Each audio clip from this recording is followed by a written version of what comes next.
DPW Partai Perindo Bali melaksanakan verifikasi internal serta konsolidasi DPD dan DPC Perindo se-Kabupaten Jembrana Rabu lalu. Konsolidasi ini sekaligus membuktikan keseriusan Partai Besutan Haritanu Sudibyo untuk menyongsong dan memenangkan pemilu tahun 2019 mendatang. Verifikasi internal dan konsolidasi DPD dan DPC Partai Perindo se-Kabupaten Jembrana dilaksanakan di kantor Sekretariat DPD Partai Perindo Kabupaten Jembrana, tepatnya di Kelurahan Dawaru Jembrana. Tim verifikasi DPW Partai Perindo Bali sekaligus Wakil Ketua Bidang Kaderisasi Putu Tika Winawan mengatakan pelaksanaan verifikasi internal merupakan salah satu program untuk mempersiapkan Partai Perindo untuk mengikuti pemilu 2019 mendatang. Program ini dirangkaikan dengan konsolidasi dan strategi bagi internal partai agar solid dalam pemenangan partai. Mantan Wakil Ketua DPRD Klungkung ini juga mengatakan secara keseluruhan 95% kepengurusan Partai Perindo di Bali telah terpenuhi. Daerah yang belum memiliki kepengurusan Partai Perindo adalah Kabupaten Buleleng. Tika Winawan menyampaikan Partai Perindo telah terbentuk di Bali lengkap dengan kepengurusannya di DPW. Dengan terbentuknya kepengurusan hingga ranting dan keberadaan kader-kader yang berpotensi pada setiap dapil, Putu Tika Winawan meyakini Partai Perindo di Kabupaten Jembrana memperoleh satu fraksi lebih pada pemilu legislatif 2019 mendatang. Kami sampaikan pada dasarnya setiap langkah dan program yang kita lakukan dilandasi dengan kebersamaan untuk mewujudkan Perindo ini kuat dan solid dari struktur maupun infrastrukturnya.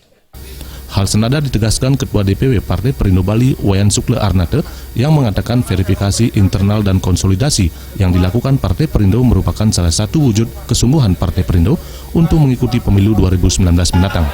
Meski tergolong partai baru, Perindo telah mendapat tempat di hati masyarakat. Disinggung Pilgub 2017 mendatang, Sukle Arnate menyerahkannya kepada induk partai. Meski belum memiliki anggota legislatif, Partai Perindo memiliki masa pendukung. Hal inilah yang membuat Partai Perindo diperhitungkan bagi calon gubernur Bali. Saya sendiri selaku Ketua DPW Partai Perindo Bali mengucapkan terima kasih kepada tim verifikasi dan juga kepada kader-kader Partai Perindo di Kabupaten Jembrana dapat menyelesaikan tugas-tugasnya, dan verifikasi Partai Perindo di Kabupaten Jembrana saya lihat itu sangat bagus sekali karena yang datang itu adalah orangnya secara langsung, dan jadi kita lihat secara langsung bahwa dia itu adalah betul orang Perindo.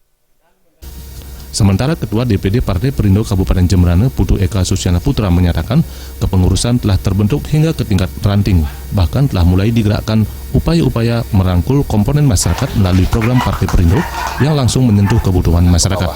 Karena Perindo memang programnya harus langsung bersentuhan dengan masyarakat dengan memberikan pancing, setelahnya jangan langsung diberikan ikan. Ya, jadi mereka sudah bisa berusaha. Ranting akan melaporkan apa yang bisa kita berikan di program, karena masing-masing desa mempunyai programnya beda-beda. Kegiatan verifikasi internal dan konsolidasi serta pembekalan kader DPD Partai Perindo Kabupaten Jembrana dihadiri Wakil Ketua Bidang Organisasi Ketut Nurje, Ketua Bidang Kaderisasi Putu Tika Winawan, dan Wakil Ketua Bidang Peranan Wanita Sri Agustini, serta pengurus Perindo Jembrana hingga di tingkat ranting. Sufiatna dan Yudi Partana Bali.